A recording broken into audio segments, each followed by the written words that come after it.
John is a fan of the Cincinnati Bengals and wanted to get a custom pair to represent his favorite team and decided to go with the orange and black splatter design. He also wanted me to add the Bengals B, so I made a stencil and airbrushed that onto the back heel area. Then I removed the stencil and sprayed on a protective top coat, and this is how it turned out. John is a fan of the Cincinnati...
Cincinnati Bengals. They've been trying to keep me.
mystery. Pink, pink, pink, glitter, glitter, glitter. Are you describing a stripper? Pink, pink, pink, glitter, glitter, glitter. Pink, pink, pink, glitter, glitter, glitter. Why do you think I would know this? Pink, pink, pink, glitter, glitter, glitter. Twirl, twirl, twirl. Some, ticket.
done.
Forever, me and Heather, and we're pink, pink, pink, glitter, glitter, glitter. It's all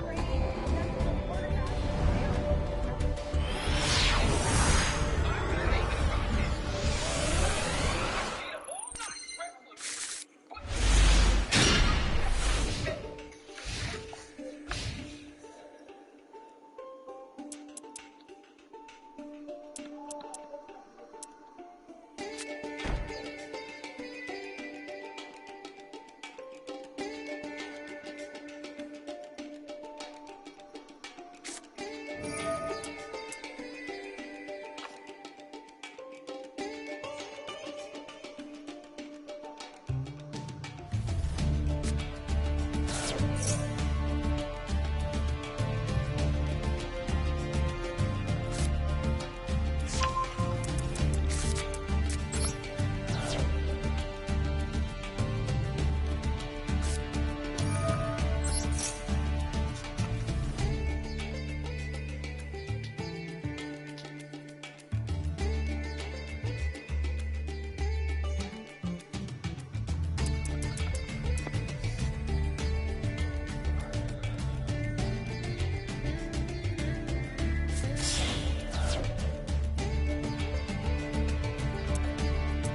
This is amazing.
Godspeed, my guy.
I got 2 games in me. Okay, sure. Let's do it. 3 out of 6 members. We're all still in this room. I'm just opening some random packs, just seeing what I'm getting. Unlocking some Ga magician. Ga cowboy. Ga magician. What the? Onomatopoeia? What? This is a crazy card pack.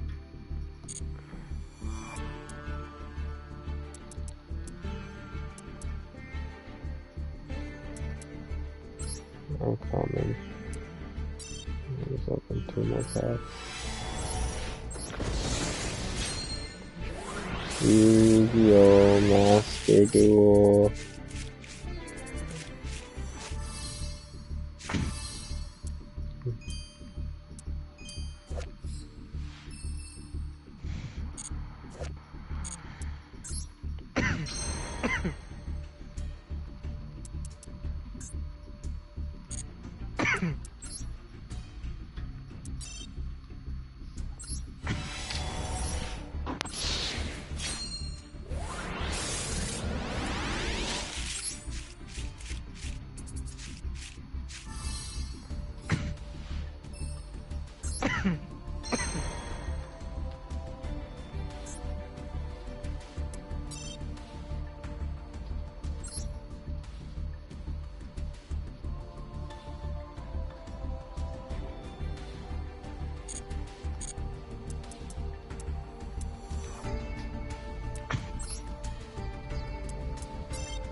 Legendary battle axe. Okay. I've done D. Let's see. Participating duel room. Oh, yeah, I'm here. I'm coming back.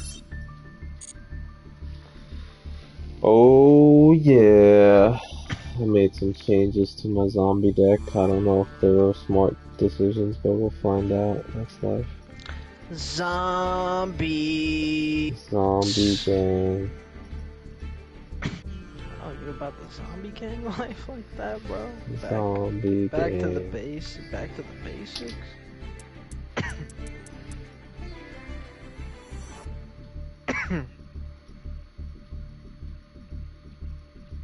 Hold on. No, switch the Monarch deck, goddammit. Select deck. Deck selected. Entry. Zombie is...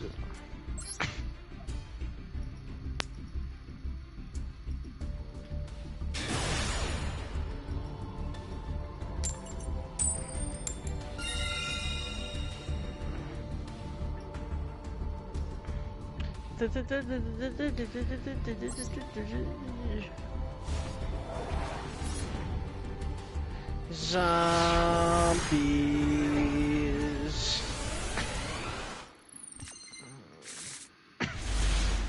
Oh, snap. Yeah.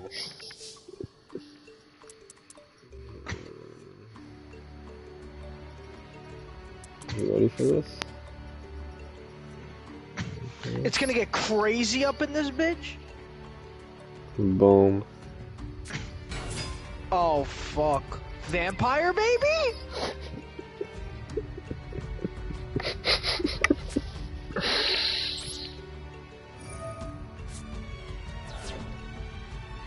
Eldritch the Golden God?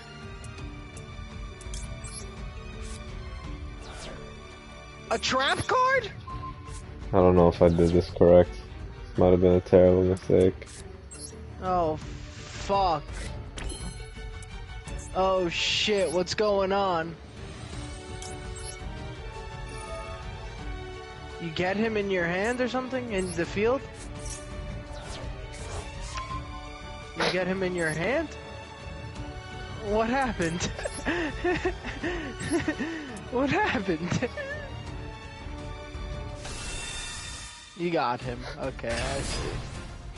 Oh, holy fucking shit. I should have. I guess that worked. That felt so crazy for some reason. Vampire baby. What? Vampire baby.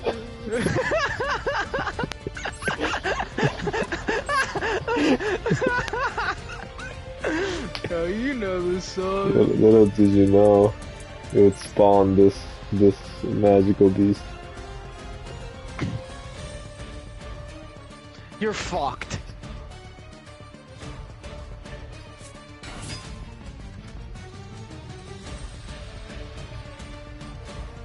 You're fucked.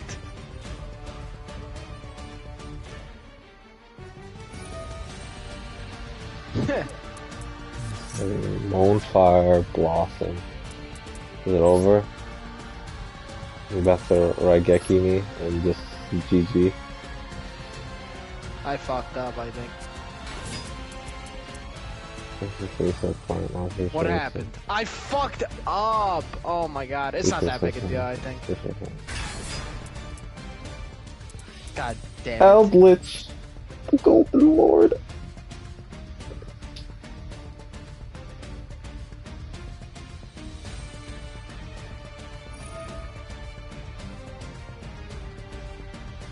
How do I bring out the big Wait, one? what is this? 5.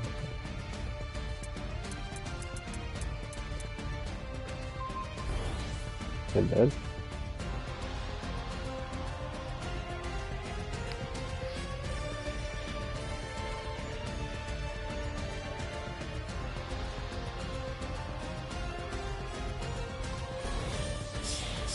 Goodbye. Teardrop, Tarika Queen. What a crazy animation.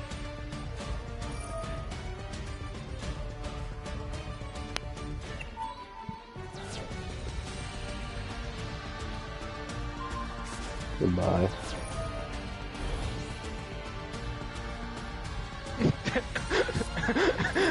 Goodbye. Vampire I thought I could do it from your graveyard. You can. No, it doesn't let me. You probably it should have been. I mean, what is it?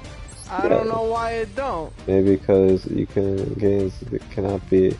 Oh, I guess in theory because it wasn't destroyed. Because I also have it cannot be destroyed by card effects. You can only use it. I don't know. That's weird. I mean, you should be able to see my other monsters, don't you? Okay. Vampire baby? For some reason, I can't attack you, but that's alright. Vampire baby. Is this in... Did I just fuck up? No, I didn't. Goodbye.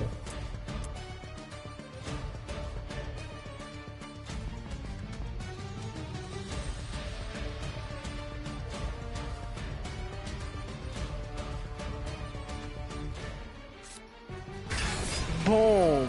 Teardrop, Eureka Queen. Let's go, Mardell.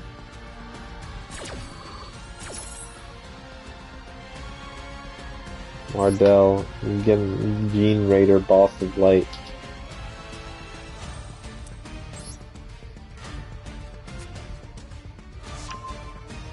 Let's go, Mardell. Alright. Enough is enough. Vampire baby, go! How much health you got? Dead. Not yet.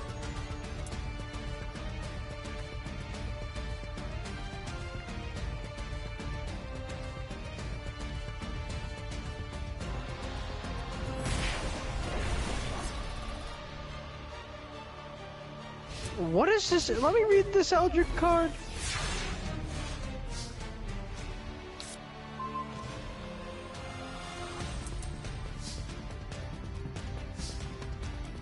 God damn.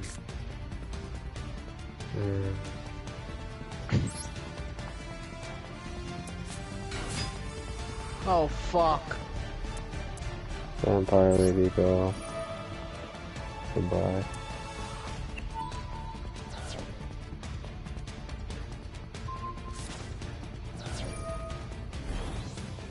$3,000.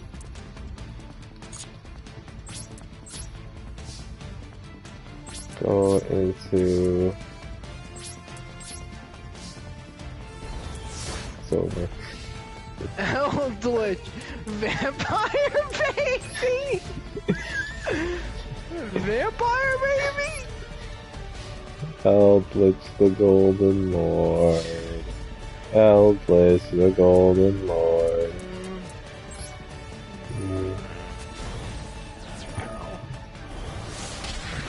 4,000. I'm still alive. Zombie baby. I love Zombie Baby. Wait, let me look at. I want to look at my secret packs I have to see if there's anything I would like to build. Sure. Let me look at them. I got a few. Let me see. Any of these archetypes fun? Let me see. Deck. Shop.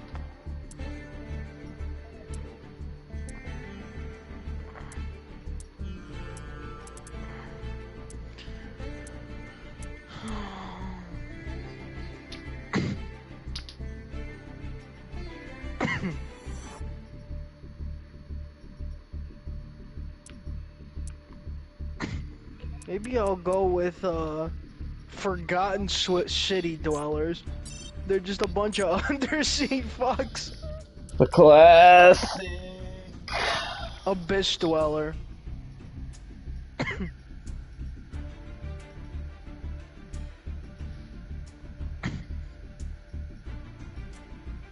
Let's do it. I want them. Just a bunch of sea bitches. Holy.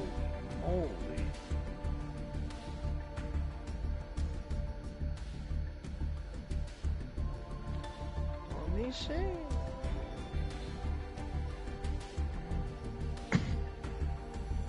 Atlantean Marksman.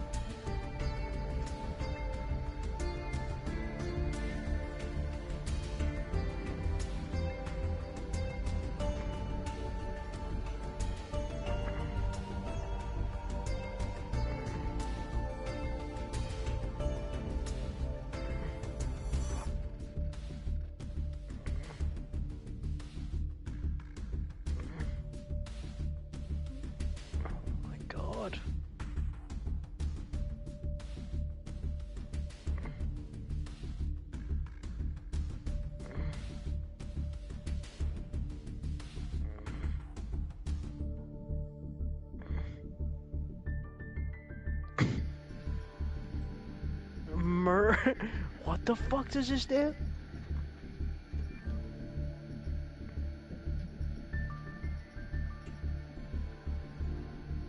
Zexel Construction. I was watching you play before. Yeah, I saw some comments here. Oh my god. Mermail? Mermail abyssalacia.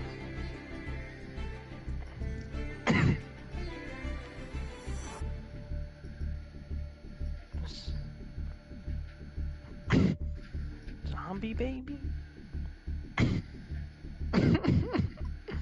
Everybody loves Zombie Baby.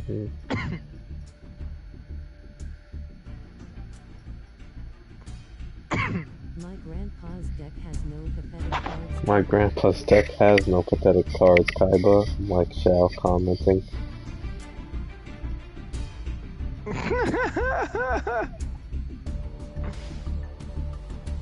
My grandpa's deck has no pathetic card.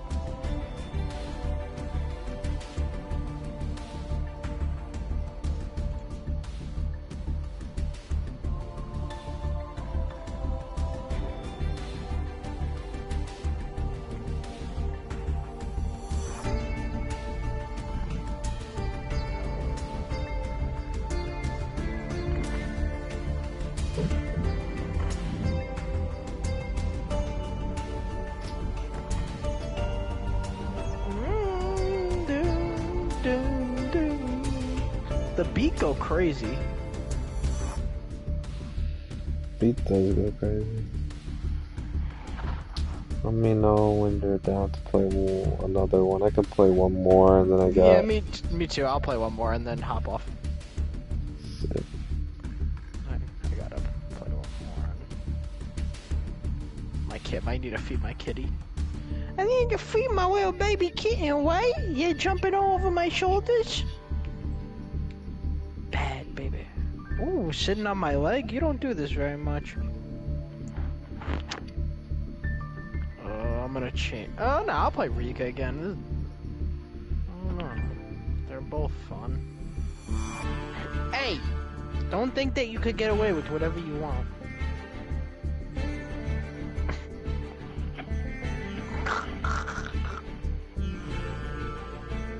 I'm gonna Google how many cards are in Yu-Gi-Oh! Total. How many cards? I'm in, by the way. How many cards? Yu-Gi-Oh! Total. 12,456.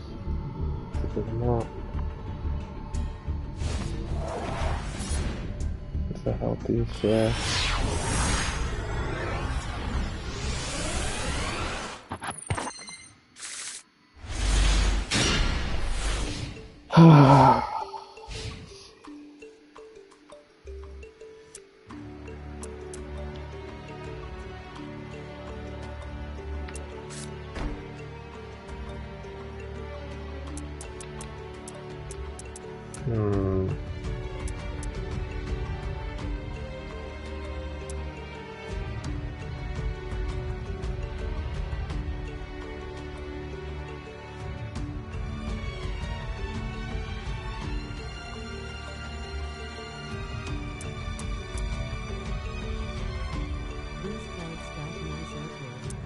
Yeah.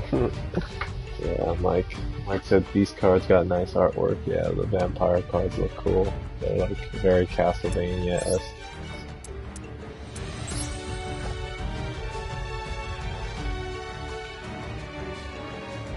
Ugh!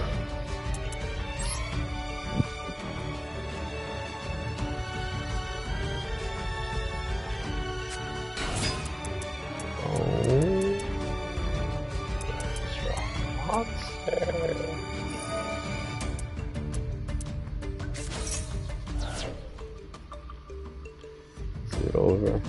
Insta W. Okay. Alright.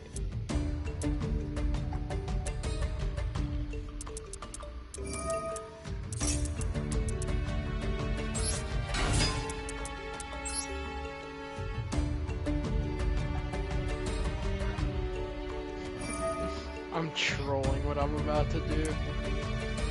I don't know what the fuck this thing does. Let me read this card again.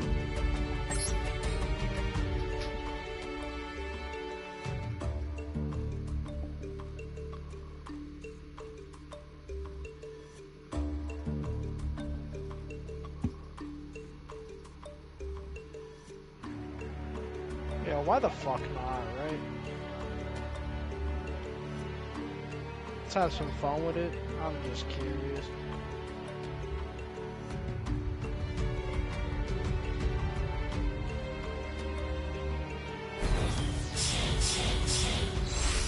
Here it comes. Get ready. Queen of the night. Boom. Target one spell. Your other says that card cannot be activated. Target one plant monster on the field. Change that target to the face down defense. Gains 300. Interesting. Plus 3,200 too.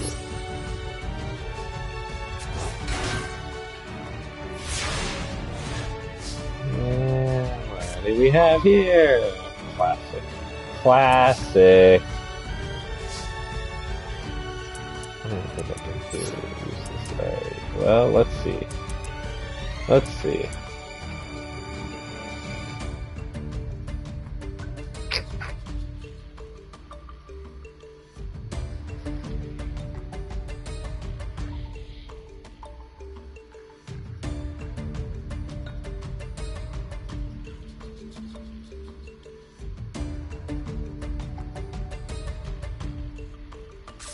YOLO. Go. Go, sorcerer, go.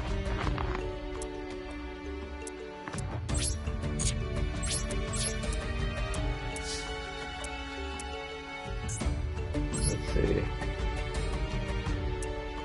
Big brain tactics. What is this? What is this spell card you have?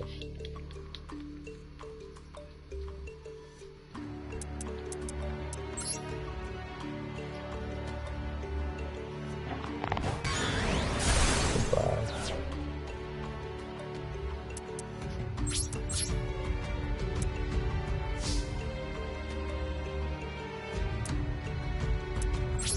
Alright, that's me testing the waters.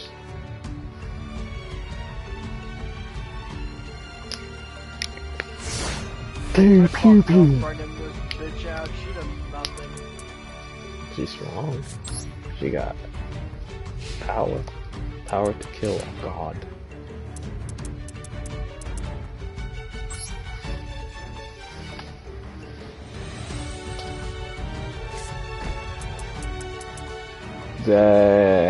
Dex for days. Uh-oh.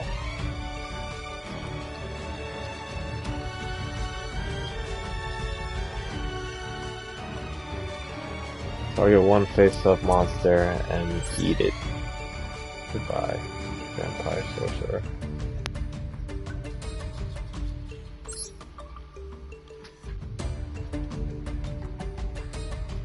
Conjure the mighty monsters. Goodbye. One face-up monster field, getting 300. Chunky.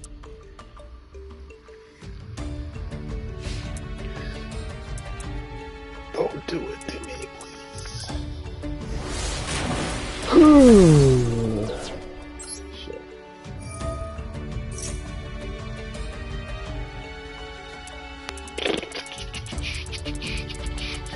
Oh my god, so many decisions, so many choices.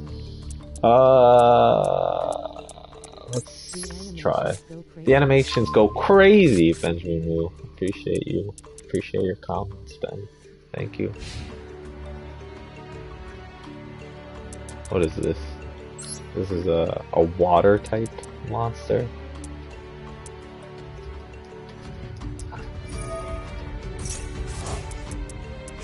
Rose girl. Okay. Everyone's favorite. What is this? I don't have a monster in my control.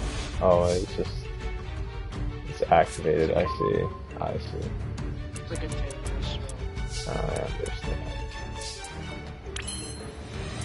What else can I do? You can burn.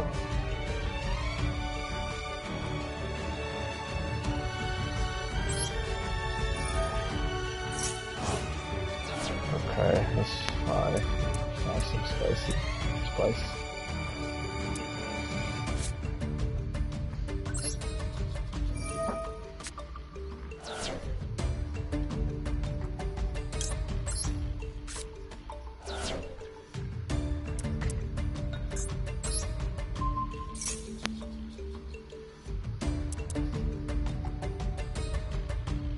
What is the effect of Eldritch? You're summoning it, right? I think so, but not fully. No, I can't summon him this turn. Not quite.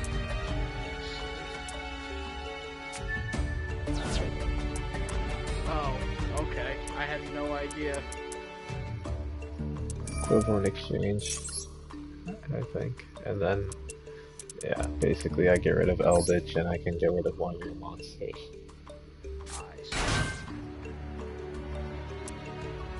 Yep.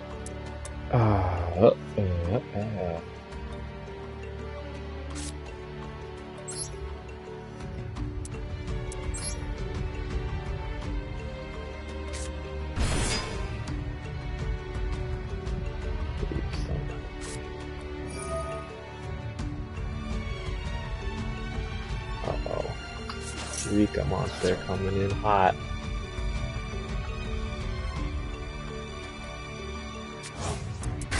Defense. Gotcha.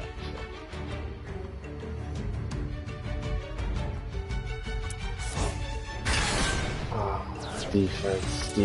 What are these things? Snowdrop, the Rika Fairy, Arrow Fly.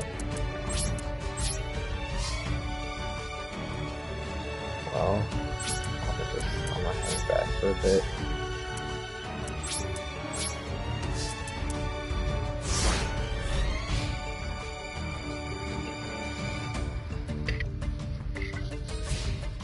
Standby phase, everybody. Everyone's favorite standby.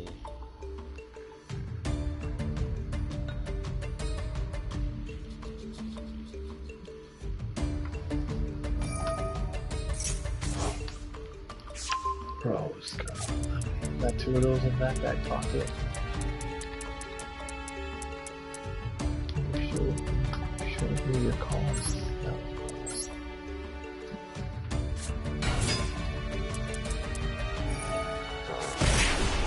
Wow, that's just so interesting. Just like throw that card away. Insta. Are you gonna do it again right now? About to get clapped. Oh, about to do it 3 times? What the heck? Oh, cannot activate effects. Alright, I see. I see. I think. Yeah.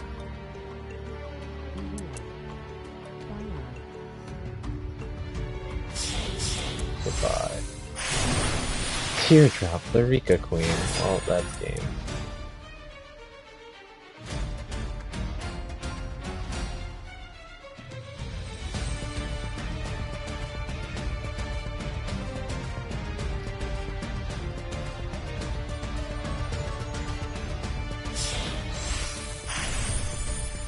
Sylvan, Princess Bright, Princess Bright.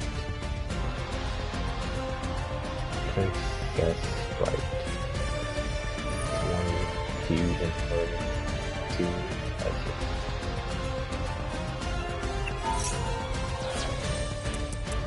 Excavate. Goodbye, Vampire Lord.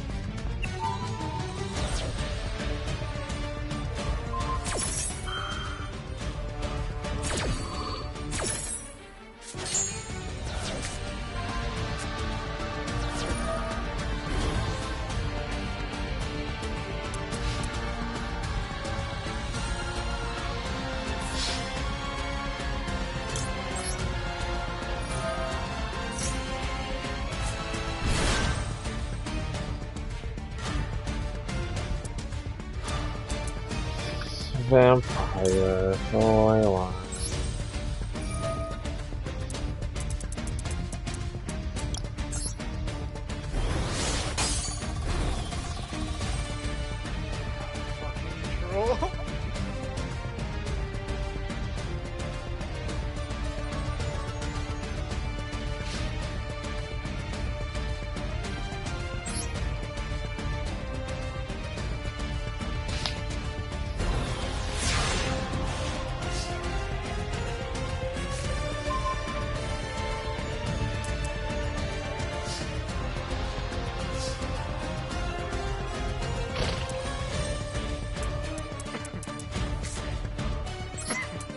Go! Vampire Hunter!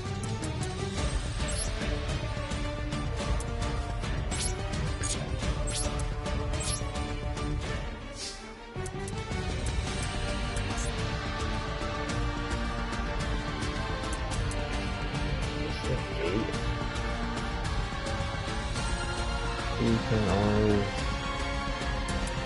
Screw it. Let's just have fun.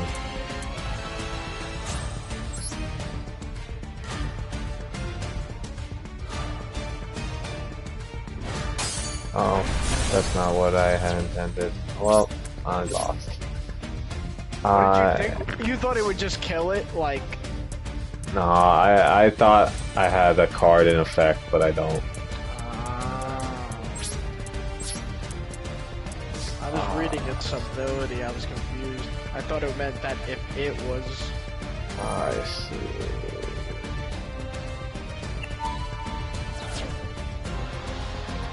I see. Once per turn. That's why. It already happened this turn. I can't activate it twice. That's game.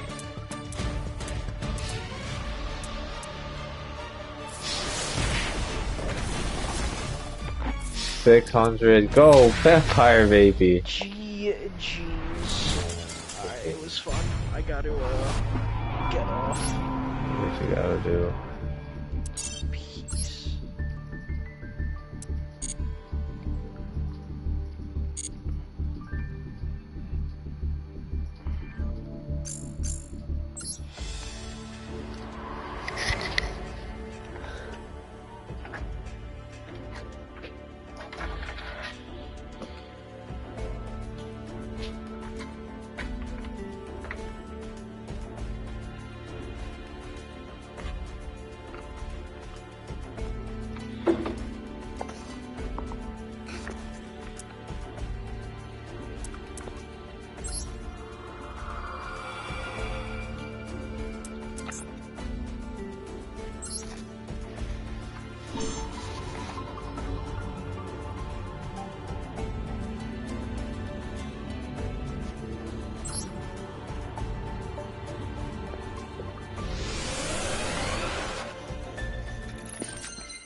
Once a time when a card is sent from an opponent's deck.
get these gems by playing ranked games.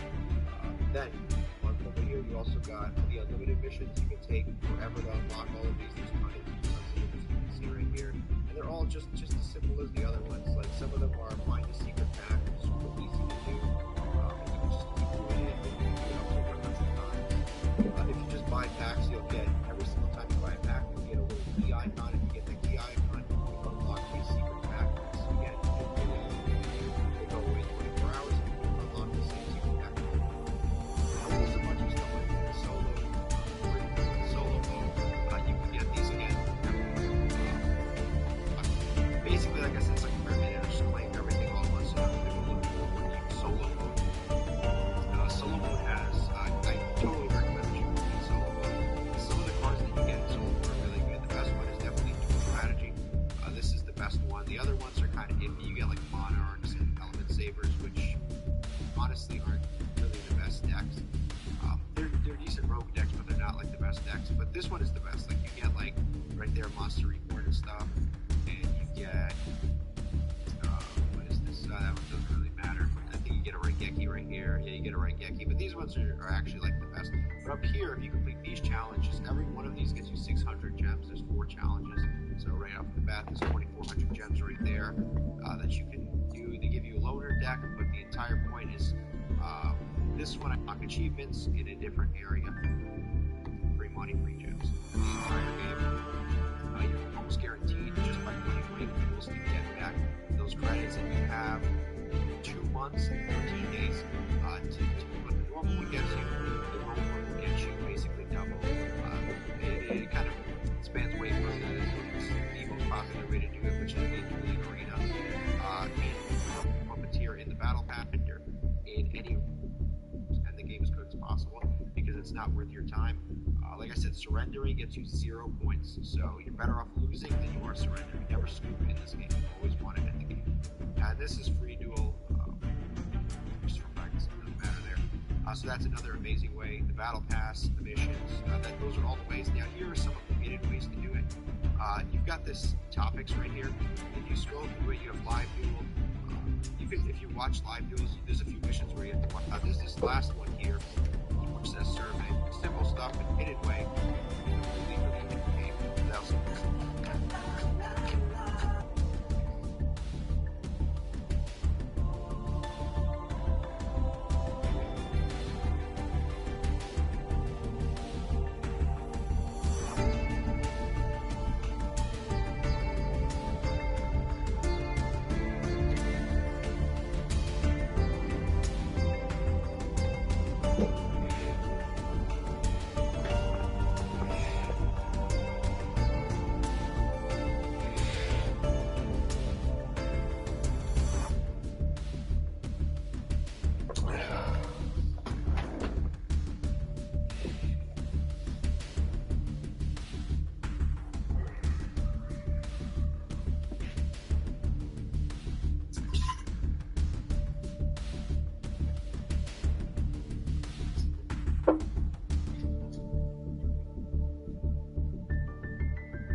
I'm doing good. How are you?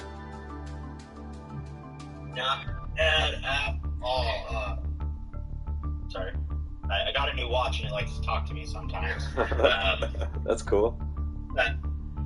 Today's going to be really simple, really straightforward. I'm just going to talk a little bit about Cameo, who we are, what we do, kind of the position, what it entails, what we're looking for, kind of how it works. From there, I'll go over a little bit about my background, the company, then we'll jump into any questions you or I may have, and then we'll be sure to leave anything additional to go over for the end. Sounds good. Awesome. So what we are here at Cameo is we are a mobile COVID testing company with roots in the production industry. So we're working on sets for movies, TV shows, music videos. We've done some concerts, some private venues. We've even done a few red carpet events as well. Everything that we're doing at this point, it's all just lower nasal testing. We've completely done away with the nasopharyngeal.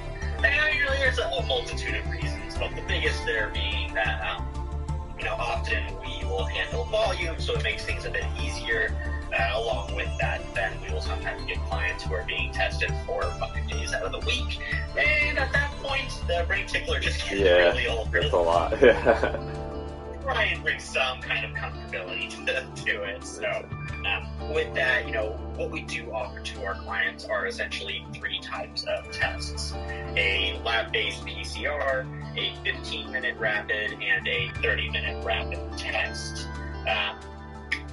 Along with those, we also offer what we call a concierge test, which is, fairly similar to like a home call, a house visit, something like that, where a trained medical professional would head out to a home, a hotel room, an office, something like that. They're going to collect a few samples and then drop them off to either one of our lab partners or mobile labs within the area, kind of depending on, what makes the most sense, what's the closest, what's the kind of test, and so on.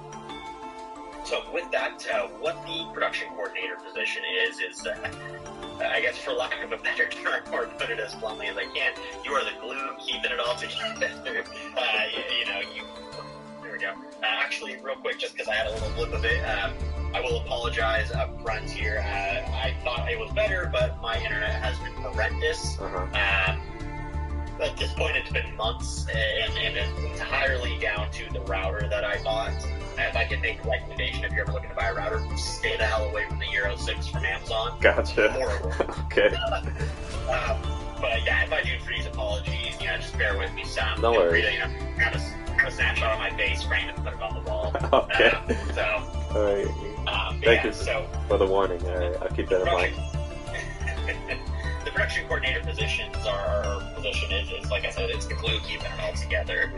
You're really kind of the cog in the wheel that's making sure it's going to keep spinning, keep rolling. I kind of like to break down the position into kind of 3 facets, 3 portions of it. And so the first portion of that is the client-facing and kind of client coordination side of things. So you'll be kind of communicating with the client, figuring out, okay, what's the upcoming week looking like? What are we going to be planning? How many tests? How many people? If we need like 100 tests, how many extra should we expect in the event that, most likely we're going to have a bunch of unforeseen things as per is this industry, kind of determining, okay, there, how many screeners, how many lab techs, do we need any additional production coordinators, a senior PC, or anything like that. From there, kind of just determining what's the best route, what's the most efficient, what's going to make the most sense, and then, kind of taking that information and bringing it over to our medical staff.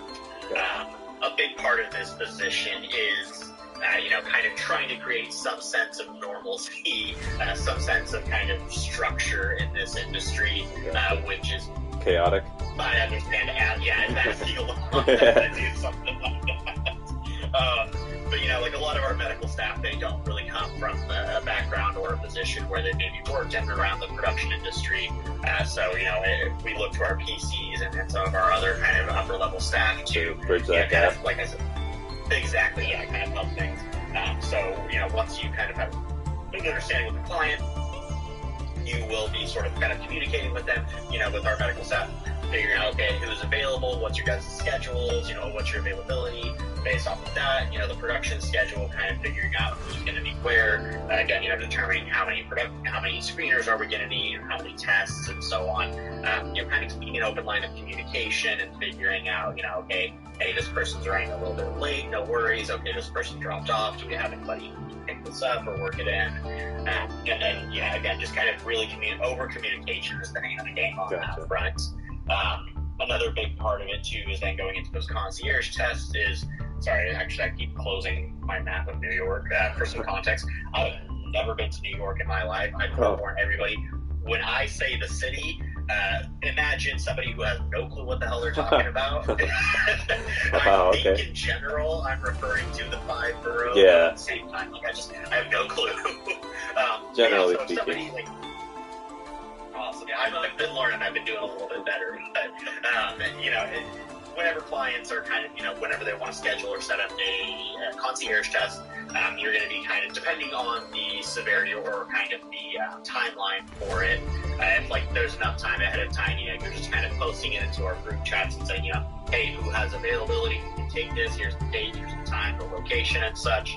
If it's something where, say, it's in the southern tip of Staten Island, it wouldn't make sense if there's a short timeline and we need somebody to kind of hop to quickly.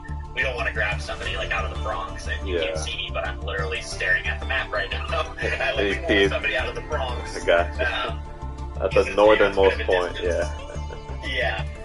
That said, obviously, if it comes to it, we may have to do it that way, but it's kind of there's a bit of finagling and like I said, some coordination and kind of having an understanding. Yeah, and so the kind of final part, and this is sort of the back end stuff, the small portion of it that kind of does some work from home when you won't be on set, is, doing a lot of the communication with our results coordination team and our lab partners. So while on set, we generally will have our production coordinators it's like a really rough spreadsheet. You're just getting some general information, who's being tested, what's their contact info, dates, times, what kind of test, and so on. From there, kind of taking that and, kind of collaborating and talking to our results teams, figuring out, okay, are there any inconsistencies? Is there anyone missing? Doing a lot of kind of double and triple checking, and then communicating with the labs and making sure that they're getting all of the results uploaded into our software platform.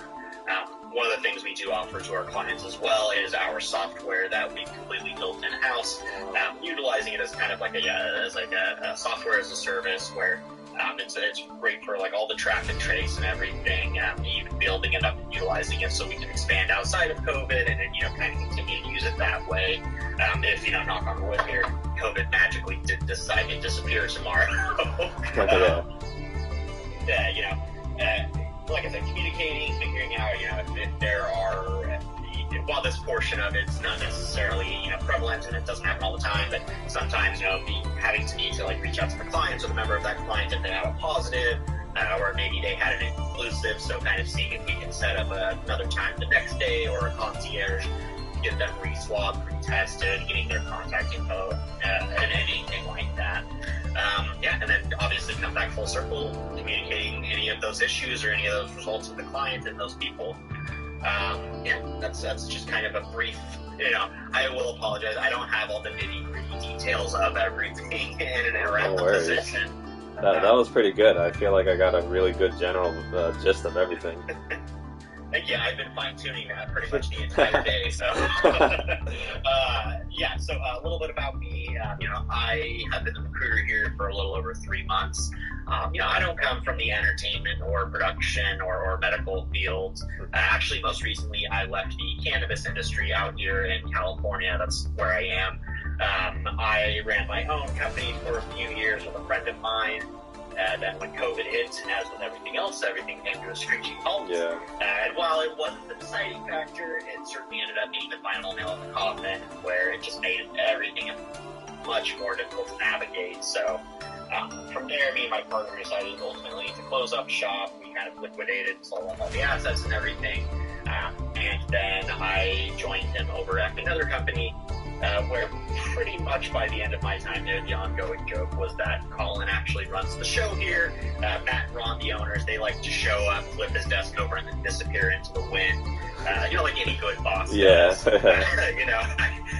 For some context, so yeah, like I did everything from the human resources, project manager, office manager, a lot of public relations and outreach, helped a lot with accounting, marketing, sales, did a lot of coordination in our packaging and processing facilities, and then this, while this part was kind of on my shoulders because I wanted to, I would even head out into the field to work with like the farm and labor crews on the plants and on the farms and such like that. So that's a certainly lot. some burnout there. Yeah, 100%. The burnout, to say that there was burnout is just lying to you and me at this point.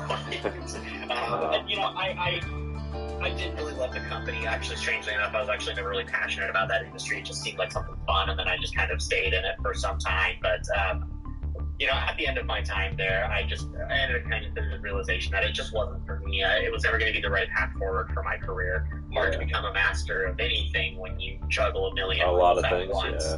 yeah. Over time, I gave like my bosses a huge forewarning. It ended up being close to like a 3-month notice that I was going to be leaving. Wow.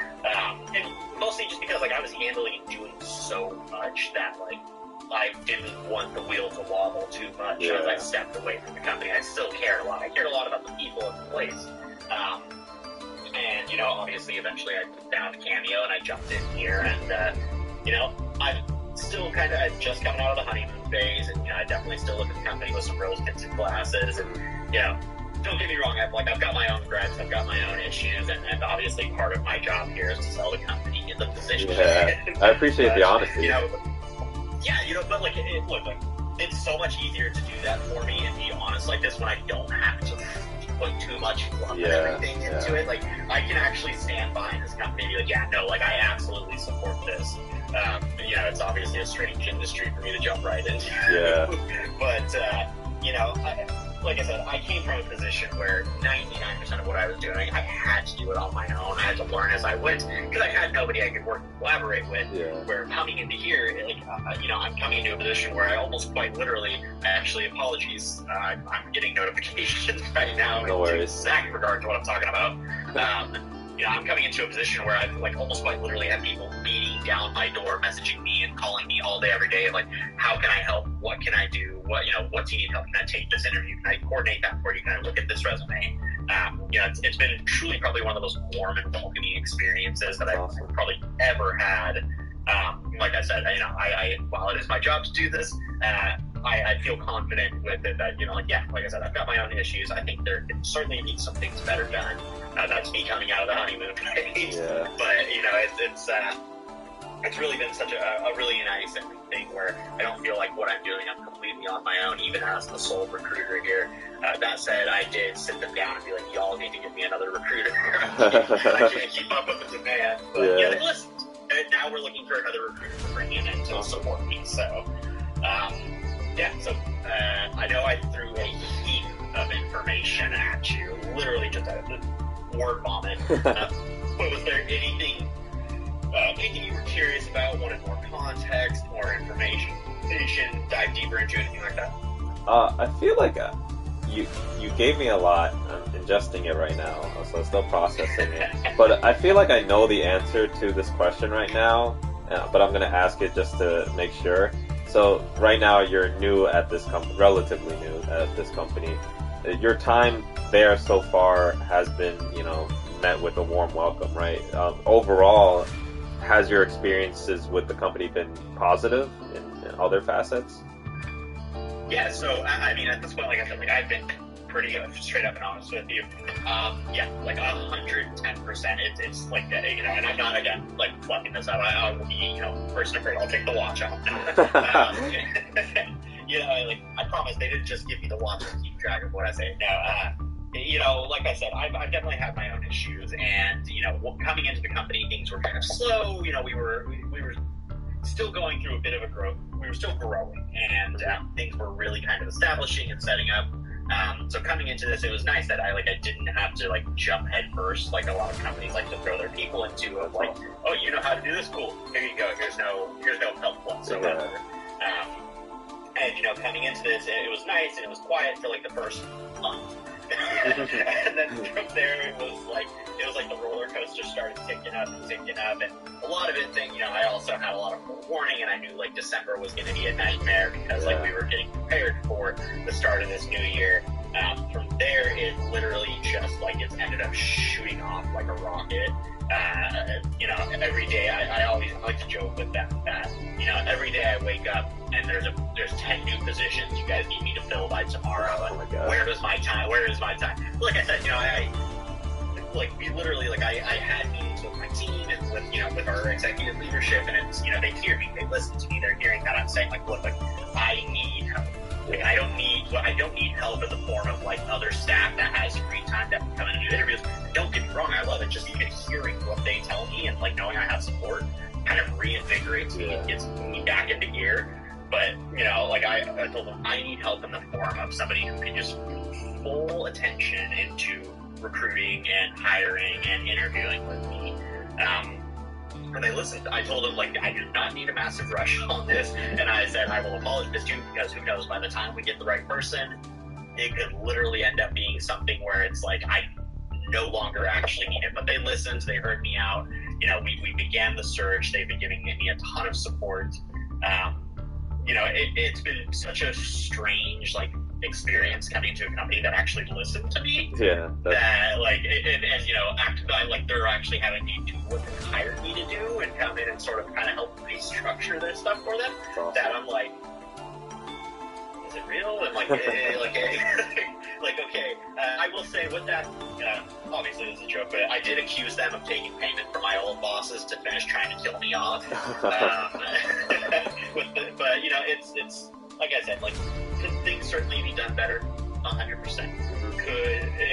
Is part of my disorganization because they've heaped so much onto my plate? 100%. Yeah. But have what they heaped on my plate been done that way because I have handled it, picked up, and ran with stuff so much? 100%. Like, it's my issue right now is completely self-created because I blew their expectations out of the water. That's awesome. Where they were like, oh, we don't expect them to make like a hire till like week 3. I hired 5 people by the end of by a week and a half into the company. Wow. Like, they didn't expect me to understand it. And granted, this is just my experience. I'm good at what I do.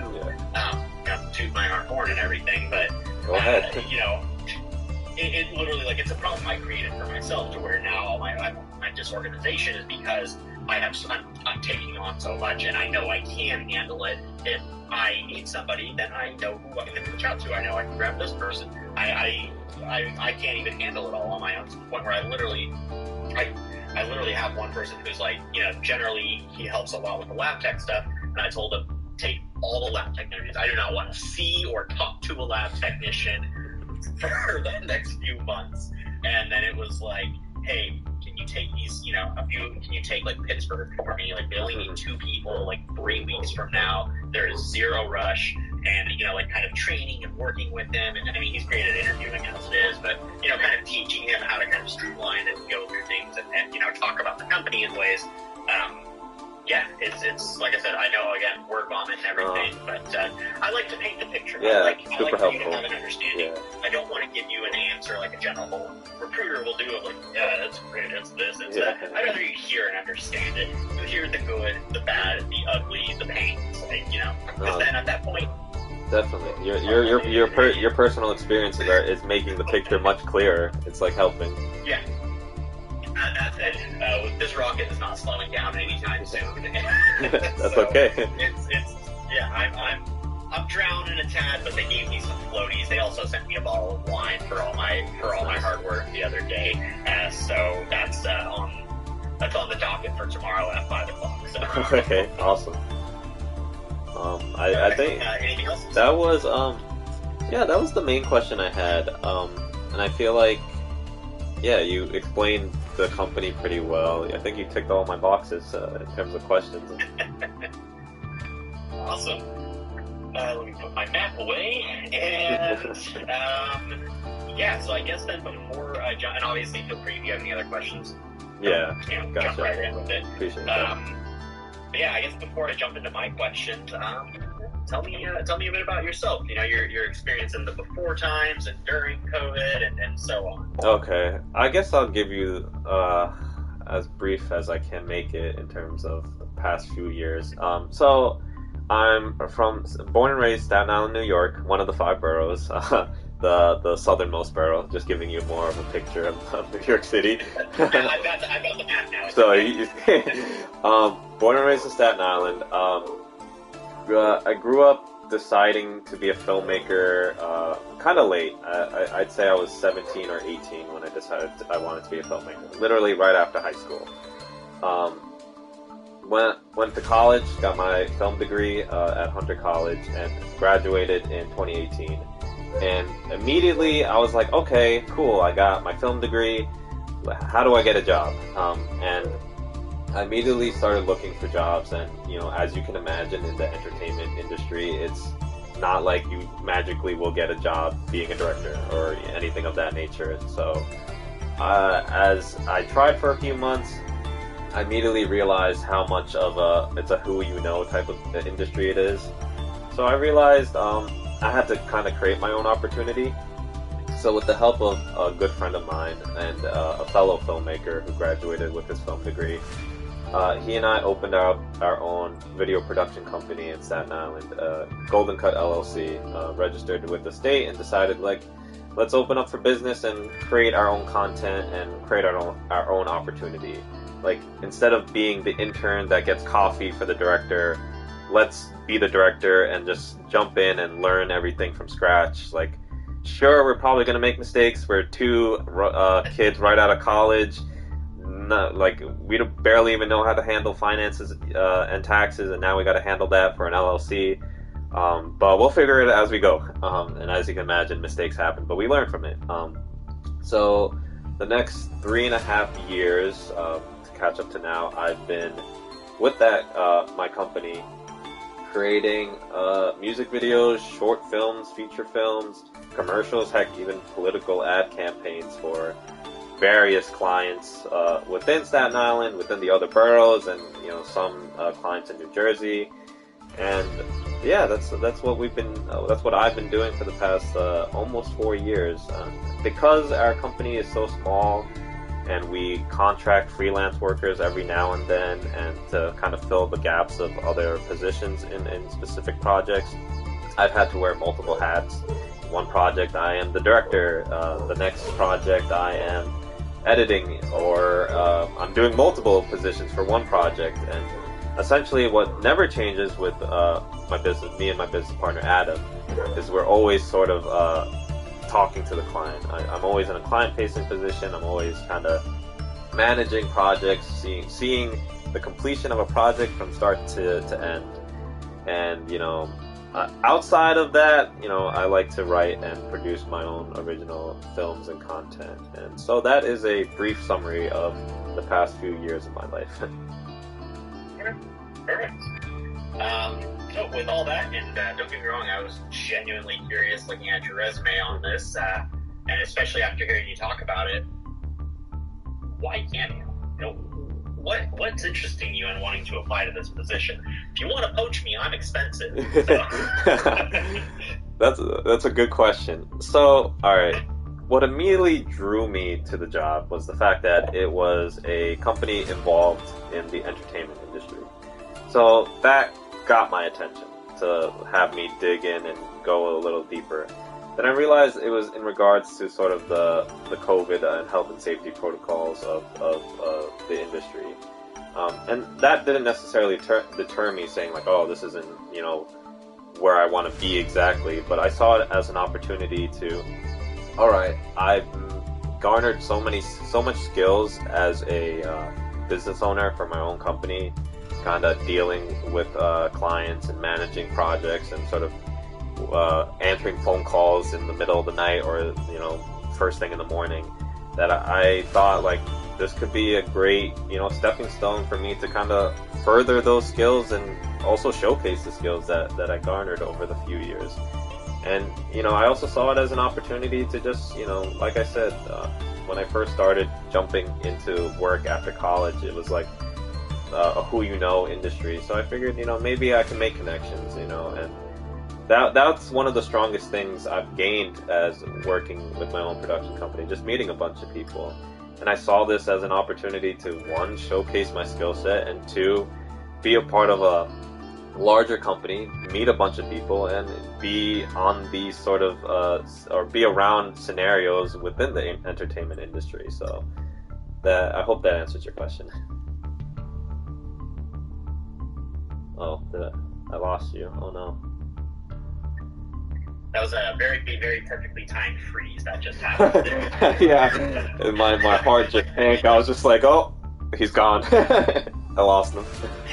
Disconnected call. And I was gonna say it was so funny because it perfectly froze the second that last sound got out on the last word. Yeah. It was I was like, yeah, and then I saw that I kind of froze myself, and I was like, oh well, never mind. No, that perfectly answers it. So with that, then, what is it that you would be? Oh, that's not really. Let me rethink this because you kind of answered that.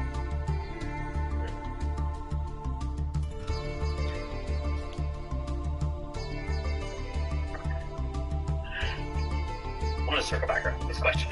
Okay, no problem. You've answered a good chunk of it, but Yeah. Let me just jump right into it.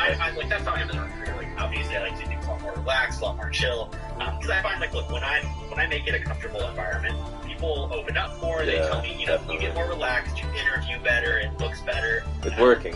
At the same time, sometimes people get a little too comfortable, and then I see them and I'm like, oh, so this is what you're like when you get too comfortable on set.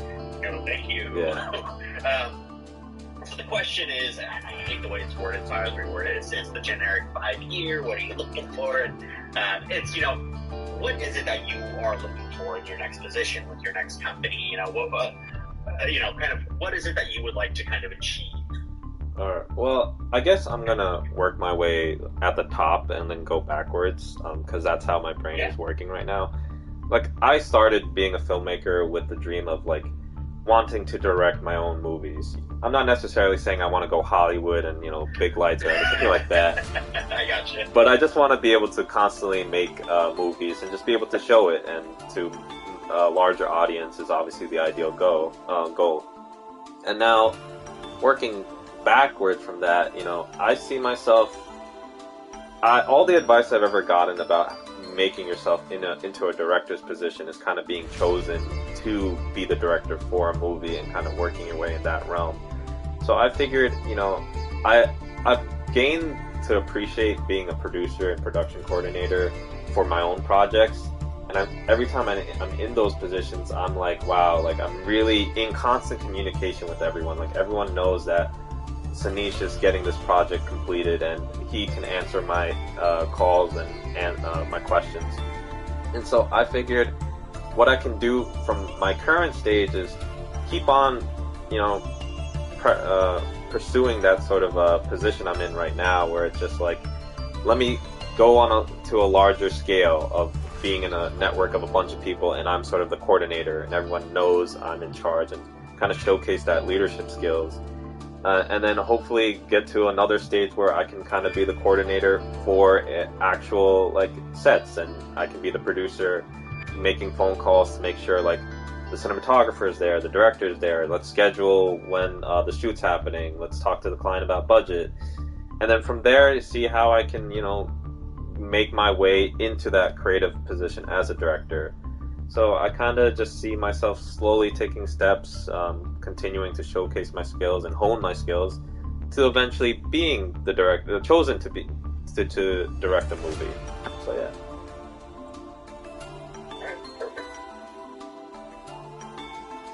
You don't want to look at my notes. They are just a wall of red squiggly lines. I try and keep up as people talk. Yeah. And what happens is everything is misspelled. I understand it, but I'm sorry if I'm talking too fast. That can happen sometimes.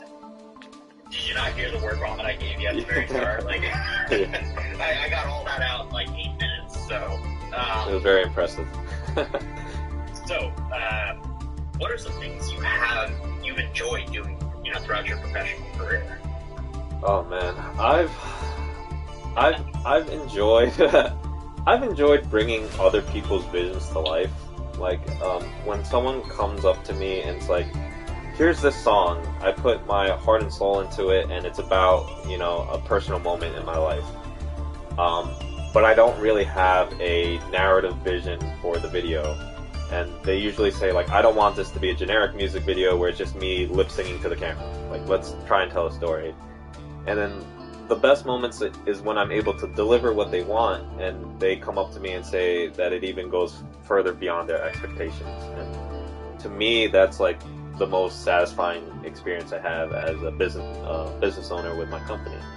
And then outside of that, you know, I've produced my own short films that I feel does better with the representation of, you know, I'm an Indian American, and I feel like you don't really see many Indian Americans, especially like my age, in any film or television show. So I try to change that, as hard as it is, you know, finding actors and actresses. It's a nightmare. But I've made a short film that, you know, once I was able to release it, and I was able to show it to people within my community, like, the most satisfying experience that I got was, like, one or a few people messaged me and reached out to me saying, like, wow, I've never actually heard our native tongue be, like, showcased in a film. I've never seen someone look like me in a very similar scenario like me be showcased. And, you know, just having that one person say, like, this was inspiring to them kind of made the whole process of making that movie so worth it. And that kind of sums up my experience as a filmmaker and kind of like the best moments I have as a filmmaker. So, now the flop side of that. What are some things you have not enjoyed doing? It's like quite literally the opposite. It's just like when a client asks for your help to like kind of produce sort of these narrative contents, and then you spend like a week creating a treatment, writing a script, and then setting up like storyboards and overheads, and then they look at it and they're like, oh, this is a little complicated, I don't know if I can follow this. And then they're like, how about, you know, I'll pay you what I guaranteed you, but let's just make this a generic music video where I'm just singing to the camera. I'm paraphrasing what they said, but essentially they kind of go back on what they want, and it ends up being like a very generic music video, which sucks because at the end of the day, my company's name and my name gets attached to the project, and you know, that's the part of the job that I'm like this kind of sucks, but at the same time, I got to do these jobs because they help pay the bills. You know, I can't necessarily just push these aside every time it happens. That's the main gripe. Any other gripe is just like the Murphy's rule in filmmaking, that anything that can go wrong will go wrong. And you're working on a set, and then next thing you know, your actor says like, oh, today was the day? Well, I'm sorry, I can't make it. And then like your whole shoot just gets thrown out the window, but then you have to figure out how to solve the problem, and then next thing you know, I end up being the extra actor in the film. So but you know, it's problems like that arise, but sometimes I just take it as a challenge and I figure out how I can solve the problem. So those are my main gripes. Okay. So obviously I will say this, you do stand out a tad above the rest of your experience, and I don't mean that necessarily as like, I just mean like, because you're running your own show, you're in charge, you're doing it all, and you're kind of, for the most part, doing it all by yourself. Yeah. The question here is just the generic, how do you keep yourself organized? For you in particular, this is also a genuine curiosity of mine at this point. How do you keep yourself organized in an industry that is super fast-paced and will not stop from steamrolling you? I guess a lot of that has to do, I'm happy with the fact that I was able to do it with a business partner, and it's kind of like we keep each other in check, whereas like if I had to wake up 8 a.m. every morning and go to our office by myself, I probably would have given up after a week, because that initial motivation of like, yeah, I'm gonna do it, would have died immediately. But what kind of kept me in check was the fact that I was expecting him to be there, and he was expecting me to be there, and then next thing you know, 3 years later, we're there every, you know, Monday through Friday for about, you know, 5 to 8 hours, because we just keep each other in check, and we don't want to disappoint the other. And now it's transitioned to the point where that's been it's become innate in me, where it's just like, I don't necessarily need him now, and now it's like, I wake up at this hour because it's normal to me, and it feels normal, and if I were to go outside of that sort of bounds, it becomes abnormal. And then it sort of has adopted into my other skill sets of organizing and responding to people and communicating with people, whereas, if I see a notification, my initial reaction is to respond as soon as I can. And I think I did that with the initial email you sent to me about the interview. I saw it and I was like, alright, this goes here. I read it. If I can reply to it, then I reply instantly. And like I said, I feel like my way of organizing has come from the fact that we had to kind of keep each other in check and create our own ways of what's the best way to organize for ourselves. And then it's just kind of become innate for me to kind of keep things organized in a way that I can translate them the way I best can. I gave up on spelling that word. Sorry. I fixed it like 4 times, now like, not worth it at this point. I hope that answers your question. No, that definitely did.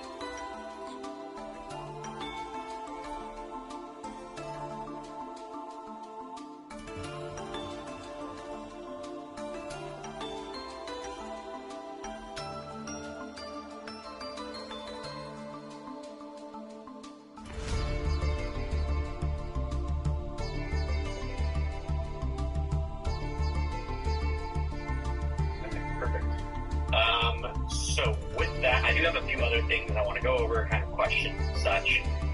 But before I jump into those, I wanted to check and see, is there any other questions, anything else you were curious about, wanted to know more, anything like that? Yeah, I guess, so you kind of told me about general kind of work day and the expectations. And I guess this is a general question, not that it's going to deter me or anything. But how would you say the work-life balance is when working at Cameo? Yeah. So work-life balance is definitely something that is also a big part of why I love this company so much. They're very big on keeping and maintaining that work-life balance.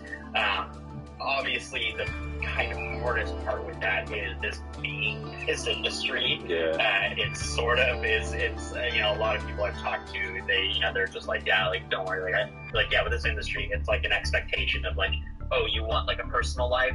You can have that back in 6 to 7 months when this production wraps finally. Yeah. We are very big on it though, and that unfortunately, yeah, like as a production coordinator, it's the production managers, senior PCs, and PCs, they're all kind of, they teeter that fine line of like, we really try to keep that work-life balance going, and obviously having to kind of accommodate the clients and the productions and everything. With that, we do generally try, like, we're not on set for the entire thing. Like, we're not there from sun up to sundown all day, every day. We're trying to, like I was saying before, like, a big part of this position is sort of kind of trying to create some kind of structure and balance, and then, sort of schedule so that we can have some type of normalcy, so that in turn then you can have some kind of work-life balance. With that, like, I got a question earlier today where somebody was like, what are the general days? Like, is it Monday through Friday, Saturday, Sunday? I was like, I was like, that kind of doesn't really exist. I get that. Industry. I get that completely. That's the thing, like, yeah, it's a vast majority of it is, Monday through Friday, early in the morning. They want us to call times at 8 o'clock. We're going to get there at 7. A production coordinator, kind of depending on what we're looking at, we may want you there at 6. Or at least getting to like the parking structure, garage, or our office. And by the way, our offices are, I don't know about New York, I've heard it. Oh no, I lost you. It's a bit bigger. There we go. There, yeah, yeah. Sorry. So yeah, the New York office I've heard is a bit bigger than our LA one. But our LA one, I like to joke and say it's nothing more than a glorified storage closet. It's like, we may, as our PCs, as I was saying, we like to occasionally have our PCs be the ones who do transport our, mobile units or our company vehicles on the set. So it's like you could be, and it's really like 99% of the time we have our lab techs do it, just in the event if we ever need, have a need, like we know our production coordinators can do it too. But like getting there and helping the lab tech get all of the equipment and tests and PPE and everything we may need for on set, kind of loaded in and getting to set, getting us set up and making sure all the screeners are there on time, anybody who's running late and so on. Like I said, call time for the production's at 8, medical is going to get there at 7, we may want you at the office or the vehicle getting there at 6 so we can get there at 7 so we can be ready for 8. Saturdays do happen. Obviously, they can vary a tad. Sundays, it will entirely depend on the production. I have seen some productions that are like, nope, Sundays are everybody's days. No, nothing to do on Sundays unless there's like a big event. I've seen some productions that are like, oh, you thought you got a Sunday today?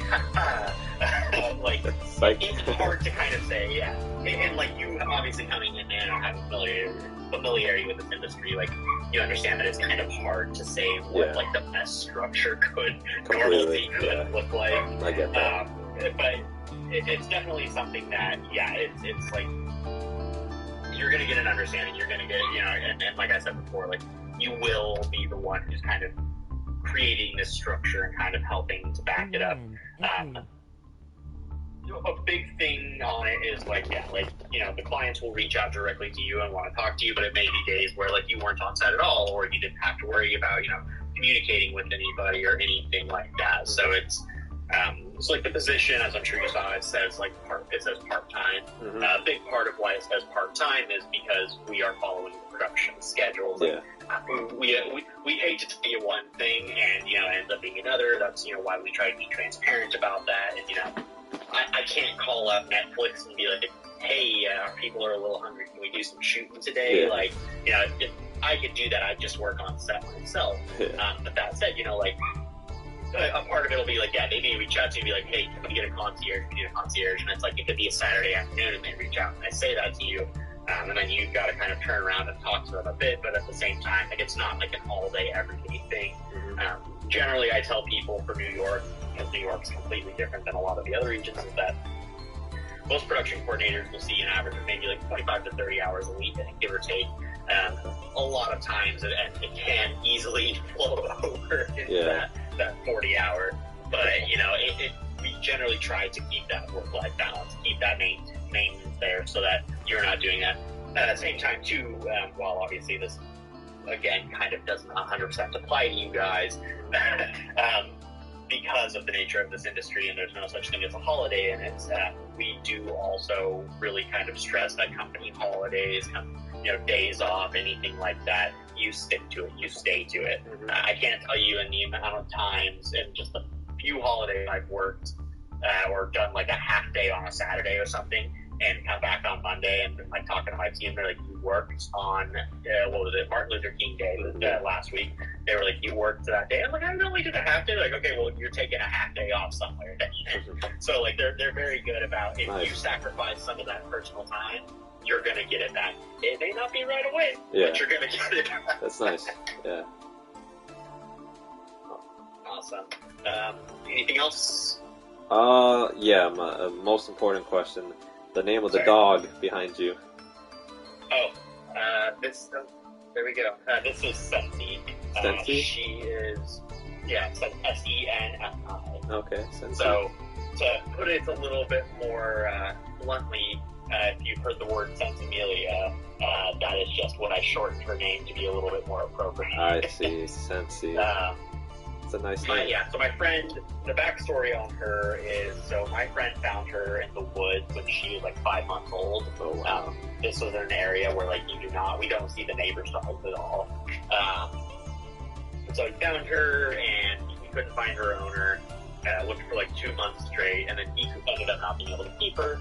At which point then I took her in, and she's been with me. She just turned 4 in December. From there, she's, kind of always hanging out, always in the background. when I first started, she used to, like, I'd be sitting here doing conferences, interviews, and she would be kind of, like, poking up a little over my shoulder. Or if I, like, back all the way up to bed and kind of lean back, she would just 100% rest and, like, kind of stare and then be curious about everything. So adorable. Usually what I tell everybody is, like, you know, after I go through everything, I wrap up, I'm like, okay, one last time, you know, any other questions? Me, the company, the position, the dog. Because usually she's, like, right there. Yeah. Yeah. Yeah, you can't not bring it up at that point. Every single time that she's within camera view, I laugh because it's like it's usually right at the end. Somebody will be like, "Yeah, the dog, like the dog." Everybody always points out the dog, and I'm like, "Yeah, I go through it." Sometimes she'll just be dead asleep, and I'll be like, "I don't want to like move too much because as you saw, like I just shifted and she shot up. She has to be like attached to me at all times. Yeah, in her mind, she basically got abandoned twice in 7 months of her life. And now the separation anxiety is not as bad, but it's kind of different. And like if I leave her, she's fine. She'll get over it. She gets over it quickly. But like if I'm going from room to room or anything, stuck to my hip 24/7. I gotcha. That's so adorable. Awesome. Anything else? I think that's it. Trying to think. I feel like you touched base on everything perfectly. Nothing else comes to mind. Perfect.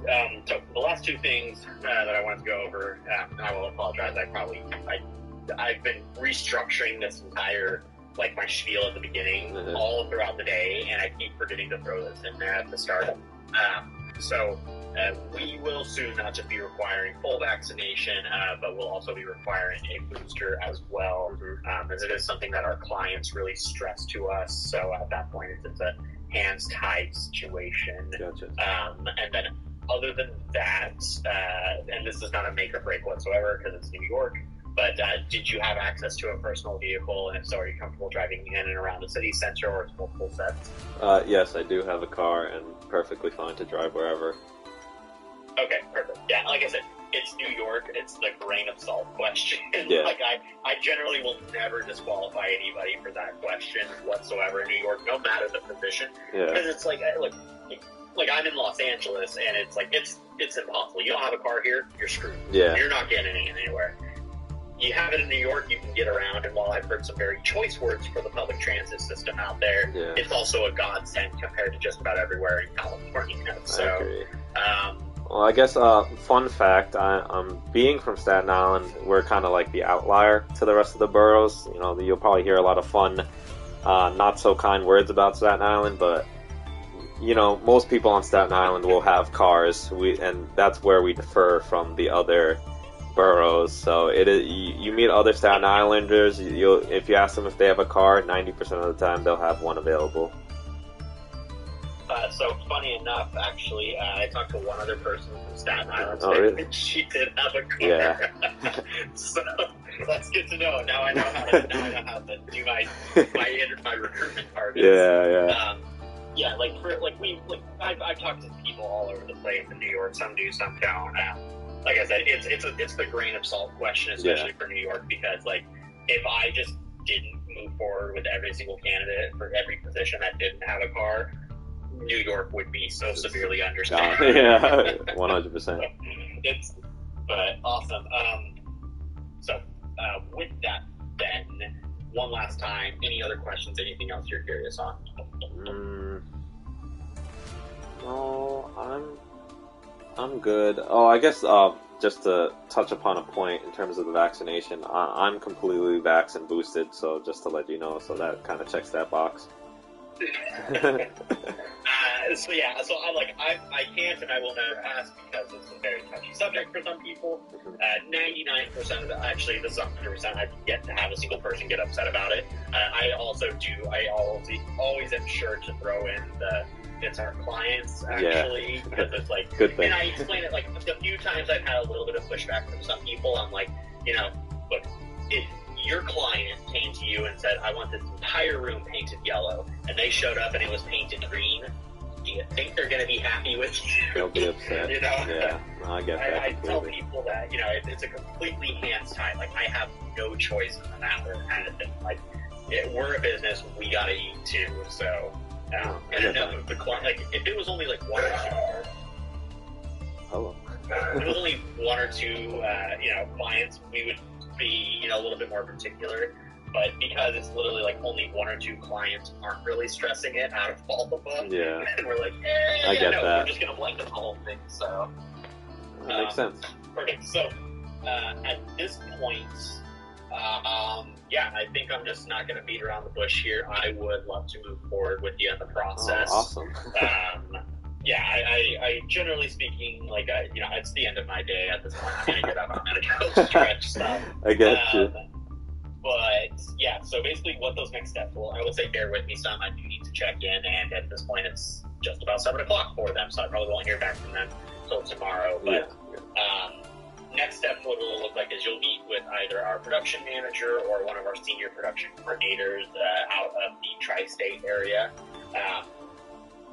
From there, you know, they're like, whether it's Truls or Kirsten or one of our other people, they're gonna pick your brain a little bit more, but you know, kind of they're a lot. Kirsten is just as laid back. Truls is, you know, just as laid back as I am, but he's a little bit more intense on things. But he's a real funny guy. Everything works out with them. Then you would meet with Zach, who is our director of productions. Zach is definitely going to be a lot more analytical and kind of logistical questions and picking your brain in that sense. But again, you know, they're both very, very laid back people. From there, everything works out. It looks good. Basically, then we would just do the reference checks. You know, it's very, you know, the standard stuff with any company: reference check, background check. As I was saying, the motor vehicle check in the event that we ever need you to transport one of our vehicles. And then after that, then we would be good. We could get you the contract, get you in, and everything. And we would get you up and running. That's awesome. I mean, I'm looking forward to all that. Would I be getting like an email confirmation sort of vibe, something like that? Yeah. I'll shoot you a follow-up email just to kind of confirm once I get some time frames from them, which I kind of got one, but I need them to be a lot more specific with me. Other than just any time, you know, after this, stuff like that. That doesn't tell me anything. Same thing like in Boston. The guy that I'm communicating with for all of our needs up there, he's originally out of Portland. So all of my communication before he got out there was all Pacific time. And he knows I'm in California. So, like, he would always tell me Pacific. Like, he'd always tell me a time and be like, Pacific. I'm like, Nathan, I need you to put what time it is. Are we going off of Eastern or Pacific? That's a nightmare. But, yeah. Oh, my God. It's worse when, like, you know, like, right now, like, I'm able to just only focus on East Coast, Eastern times. But, like, when there a couple weeks ago, coming out of the new year, I was looking at Los Angeles, Albuquerque, New Orleans, and New York all at the same time. I'm dealing with all four time zones. Doing interviews all 4 time zones throughout the day. I can't tell you the amount of times I would juggle people. I'd get them in the wrong time zone or whatever, but it's like, I'm at least, like, putting down the right times on my calendar. So, like, they would still show up, but I'd be like, I'm so sorry, I have no clue where you're based out. So bear with me, son. I gotta check in. I'll shoot you an email. We'll kind of confirm. We'll figure out some times that may work. Other than that, thank you again so much for taking the time to meet with me today. It was an absolute pleasure. Fantastic way to wind my day down. And I'll be in touch soon. And I hope you have a great rest of your evening. Yeah, you too. Thank you so much. It was my pleasure. Yeah, absolutely. All right. Be in touch soon. All right. Have a good one. Bye.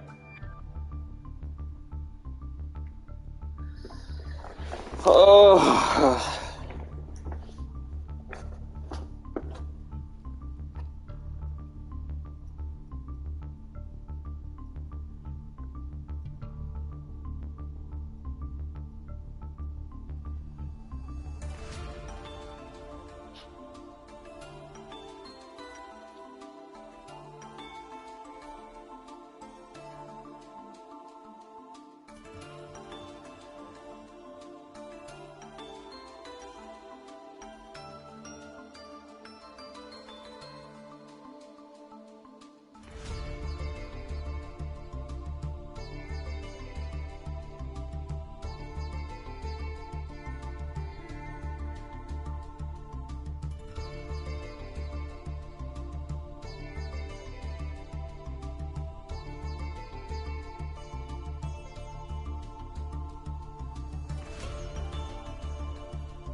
DUM, Lou.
Hello?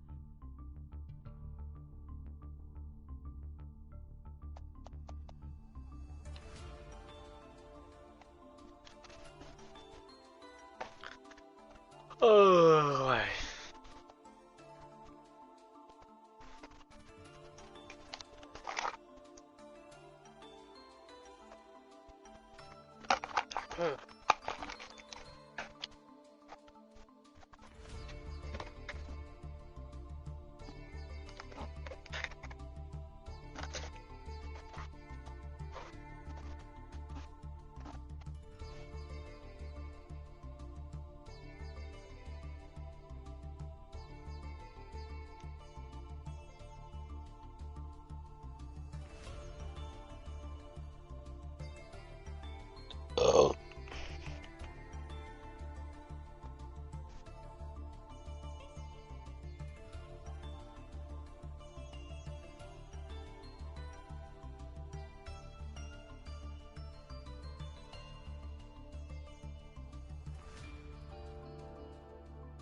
Yuma!